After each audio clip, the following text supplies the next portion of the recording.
Lamia Tani, chercheur au CRASC, je travaille dans le domaine de la sociologie de la santé, en particulier aux questions liées à la santé au travail et notamment les pathologies cancéreuses d'origine professionnelle. Donc le CRASC, le Centre de recherche en anthropologie sociale et culturelle, a organisé les 3 et 4 juin dernier le premier colloque international virtuel Société et pandémie en partenariat avec le Centre de recherche Feiloun en anthropologie et sciences sociales et humaines. Plusieurs thématiques ont été abordées en lien avec l'émergence de la pandémie du Covid-19. Parmi celles-ci, les questions relatives à la santé, aux inégalités sociales et aux répercussions psychologiques ont eu une place importante. La contribution de différentes spécialités des sciences sociales, telles que l'anthropologie, la sociologie, la psychologie, la philosophie, a permis d'apporter une pluralité de regards et d'approches sur la façon d'appréhender et d'analyser cette crise sanitaire du coronavirus. Alors tout d'abord, dans une intervention présentée par le professeur Mohamed Nebsoul, il est question de tenir compte de la complexité de la société algérienne pour faire face à cette pandémie du coronavirus. Cette complexité se révèle dans les manières de faire et des pratiques sociales mobilisées par les acteurs sociaux pour affronter ou vivre avec la crise. Par exemple, le respect des mesures de confinement, le port du masque obligatoire, la distanciation sociale et l'adoption de comportements d'hygiène ne couvrent pas le même sens et le même usage chez toutes les catégories de la société. Celles-ci sont également tributaires des conditions sociales et économiques des individus, voire même de leur représentation subjective. On ne peut pas imposer le respect de ces mesures sanitaires de façon mécanique, instrumentale, sans tenir compte de la vulnérabilité de la société, ses contradictions et sa diversité. De par son caractère de crise sanitaire, de situation d'extrême urgence, la gestion de la pandémie s'est beaucoup plus focalisée sur des aspects médicaux, biologiques, parfois même moralisants, donnant sens au seul corps physiologique et aux données chiffrées, abstraites, en occultant ou en faisant peu cas des dimensions sociales et psychologiques. Les normes médicales, telles qu'elles sont administrées à la population, sont indissociables des logiques sociales des individus, de leurs contraintes quotidiennes et de leur expérience sociale. Deuxième point important qui ressort de l'intervention de Mohamed Nebsoul est celui de mettre en place un système de prévention plus proche des acteurs sociaux, de leur mode de pensée profane, de leurs contraintes et de leurs questionnements, en mobilisant pour cela l'écoute nécessaire et la compréhension du sens donné à cette crise sanitaire du Covid-19. Une prévention socio-sanitaire de proximité doit donc être mobilisée en reconsidérant le statut des personnes, leur permettant d'être reconnus comme des usagers citoyens détenteurs de savoir et de compétences pouvant contribuer pleinement au fonctionnement du système de soins. Ensuite, la question des inégalités sociales de santé en situation de pandémie a fait l'objet d'une seconde intervention présentée par les professeurs Leila Houti et Yamina Rahou. Elles ont souligné l'ampleur et la recrudescence des inégalités sociales au sein de la société sur le plan sanitaire, économique et social.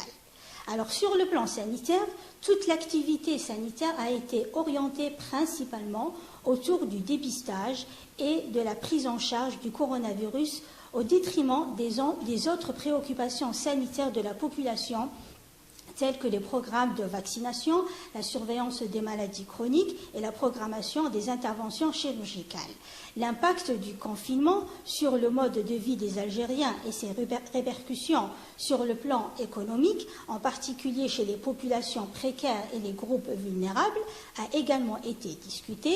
Le rôle et la place des établissements de santé de proximité, les EPST, dans la gestion du coronavirus a été quant à lui abordé par Mme Rahou Yamina, elle a mentionné notamment la nécessité d'initier des programmes d'éducation à la santé à travers l'implication de l'école et du mouvement associatif. D'autres points de réflexion ont également été discutés dans ce colloque. Il s'agit des répercussions psychologiques et pédagogiques de la pandémie du Covid-19. En s'intéressant à l'impact psychologique de la pandémie sur des étudiants en cycle master et doctorat durant la période de confinement, le professeur Badara Mimouni a relevé d'une part des ressentis chargés de stress et d'angoisse concernant la peur de l'avenir et surtout la peur de perdre des proches souvent âgés. Ces vécus ont agi comme des freins à la concentration et à la réflexion pour ces étudiants. Ils n'arrivaient plus à travailler ni à avancer dans leurs travaux. D'autre part, les appréciations des étudiants concernant l'enseignement à distance ont révélé des carences liées à des problèmes de connexion à Internet. Certains étudiants ne disposaient même pas de connexion Wi-Fi à la maison ni de micro-ordinateur.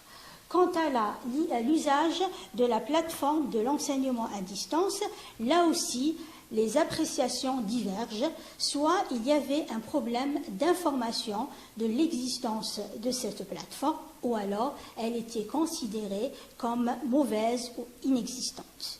D'autres étudiants n'avaient pas à leur disposition des micro-ordinateurs ou de connexion Wi-Fi, et dans ce cadre, le professeur Badara Mimouni propose de mettre en place une vraie politique de développement du e-learning dans les universités algériennes avec une plateforme de qualité pour l'enseignement à distance au profit des enseignants et des étudiants.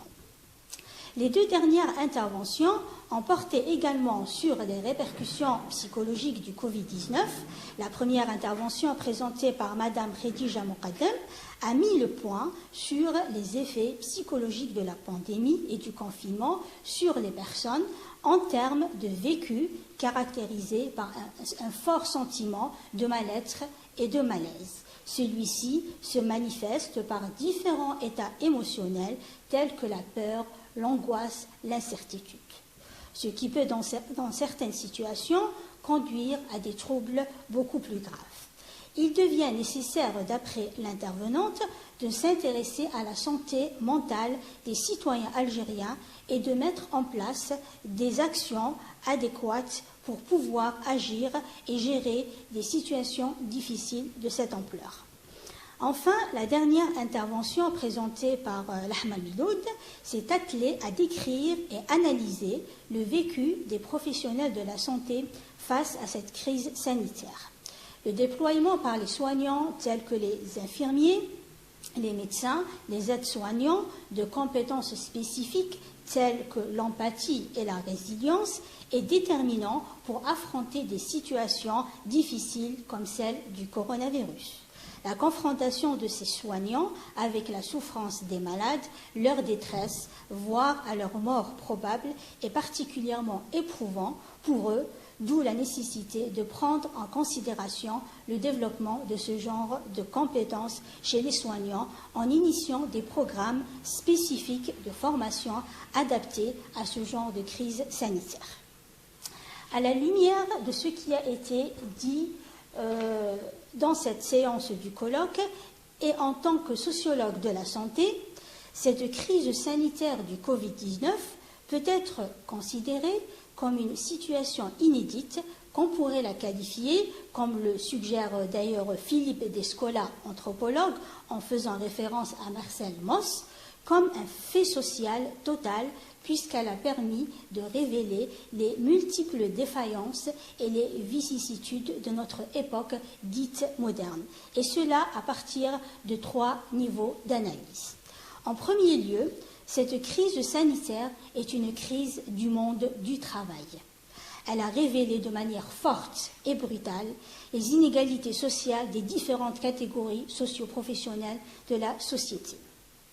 Nombreux sont les travailleurs exerçant dans le secteur informel de l'emploi, ceux travaillant dans le privé, tous les travailleurs journaliers, les petites entreprises et les travailleurs indépendants qui se sont retrouvés du jour au lendemain démunis de leur travail, parfois mis en chômage, sans revenus, surtout durant la période du confinement.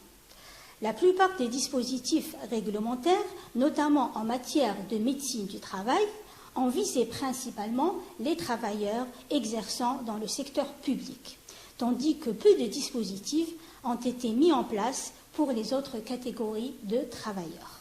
On peut suggérer dès lors que le respect des différentes mesures de prévention, telles que le port du masque, distanciation sociale, les mesures d'hygiène, ne peut pas avoir le même ordre de priorité chez ces travailleurs. Dans les propos d'un jeune et père de 2 enfants, vendeur ambulant de vêtements, il disait préférer mourir par le corona que de voir ses enfants dormir le ventre vide. Et de poursuivre, le confinement m'a rendu incapable d'assurer la nourriture à ma mère, mes enfants et mon épouse. Alors, c'est des propos relevés d'un article de presse qui a été publié dans le journal d'Al-Watan. On voit bien dans cet exemple qu'on est en présence de risques concurrents, pour reprendre les termes du sociologue des risques Peretti Wattel, c'est-à-dire que les gens sont amenés à réagir d'abord sur les risques, aux risques perçus comme compromettant d'abord leur vie quotidienne immédiate, en mettant parfois leur vie en danger. D'un autre point de vue, il est demandé aux employeurs, d'après une note émanant du ministère de la Santé, note numéro 13 du 31 mars 2020, dans le cadre des mesures de prévention et de protection du coronavirus, de respecter une distance d'1 mètre dans les lieux de travail où les contacts entre les personnes sont proches et prolongés afin d'éviter toute circulation du virus. Cette mesure est très utile, certes, mais elle ne permet pas concrètement de définir les modalités d'application de cette mesure ni de spécifier la nature des différentes activités de travail. On est en présence d'une diversité de métiers et de conditions de travail éminemment hétérogènes et inégalitaires. Se conformer à cette mesure nécessite de ce fait une réorganisation du travail adaptée à chaque activité et en fonction des moyens mis à la disponibilité de l'employeur. Le deuxième niveau d'analyse de cette crise sanitaire est celui du degré de réception de l'information sanitaire chez les Algériens. Il est clair que dès le début de l'évolution de la pandémie, beaucoup d'informations, parfois justes, parfois contradictoires, ont circulé, notamment sur les médias, les réseaux sociaux, la presse, la télévision. Ce trop-plein d'informations a brouillé en quelque sorte une information claire, cohérente et logique. Aussi, on peut constater que la gestion de cette crise a été focalisée principalement sur des aspects médicaux en termes de chiffres et de statistiques sur le nombre de cas confirmés, le nombre de décès, le nombre de personnes placées en réanimation, etc., en faisant très peu attention aux représentations de la population sur le risque sanitaire. Les individus ont besoin de savoir comment se fait-il, par exemple, que le nombre de sujets atteints de coronavirus augmente ou baisse. Pourquoi le confinement est parfois partiel à certains endroits et à certaines heures et pas à d'autres moments et à d'autres endroits? Que signifie la distanciation sociale pour des gens qui ont l'habitude de vivre dans l'exiguïté? Pourquoi, malgré le respect des consignes sanitaires, des personnes sont atteintes du Covid-19? Pourquoi il y a plusieurs façons de tester les gens au Covid-19, tests de sérologie, tests PCR, examen thoracique, alors que seul le test PCR reste le plus fiable? Par exemple, lors d'une de mes observations, un jeune disait « Quand on a confiné les gens, les cas n'arrêtaient pas d'augmenter. Et maintenant qu'on a tout ouvert, les cas diminuent. » On voit là qu'on est bien en présence de 2 logiques distinctes. un discours médical qui se réfère à des explications d'ordre biologique, quantitatif, et un discours profane qui se réfère à une réalité sociale, à des représentations spécifiques du risque sanitaire, à un vécu du quotidien qui est fait de questionnements, de tâtonnements, d'incompréhension, de déni face à la maladie, voire même de honte de dire qu'on est malade. Autant de questions qui montrent que face à un risque sanitaire comme celui du Covid-19, les individus élaborent des représentations et des sens pluriels sur la pandémie. Il serait donc important d'en tenir compte et de construire un système de prévention de proximité, comme le disait Mohamed Mebtoul, dans la société et avec la société afin de tenter de concrétiser le projet de démocratisation sanitaire. Ensuite, le troisième niveau d'analyse est celui du rapport de nos sociétés au vivant et à la nature. On sait très bien aujourd'hui que les différentes activités humaines, notamment industrielles, ont affecté les équilibres écosystémiques, c'est-à-dire les différents éléments de la nature accentués notamment par l'usage d'une mondialisation pour le moins perverse qui cherche à faire du profit au nom d'une économie de croissance. Avec cette pandémie du Covid-19, on est bien face à des enjeux écologiques extrêmement importants où la place de l'humain semble être moins bien importante à côté de la globalisation des marchés. Le développement d'une agriculture intensive, industrielle, qui n'hésite pas à recourir à la déforestation en perturbant les équilibres des cycles naturels et par conséquent, les différentes espèces sauvages et naturelles ont été en quelque sorte dépossédées de leur milieu de vie en se rapprochant de plus en plus de l'homme.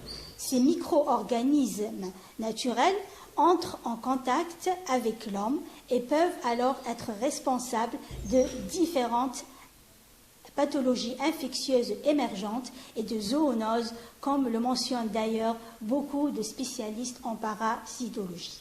Enfin, en dernier lieu, j'aimerais terminer mon intervention par dire que cette pandémie est une occasion d'interpeller la place des sciences sociales par rapport aux explications pouvant être données à la compréhension de cette crise. Les représentations et les attitudes de la population à l'égard du risque sanitaire sont éminemment hétérogènes et pluriels, et plus globalement, la gestion d'une crise sanitaire comme celle-ci doit aussi tenir compte de l'ampleur des crises politiques, économiques et sociales que traversent les sociétés. Je terminerai mon propos en citant encore une fois Peretti Wattel qui dit que les crises sanitaires sont donc aussi des crises politiques, économiques et sociales parce qu'elles ont des conséquences politiques, économiques et sociales, mais également parce qu'elles ont des causes politiques, économiques et sociales. Je vous remercie.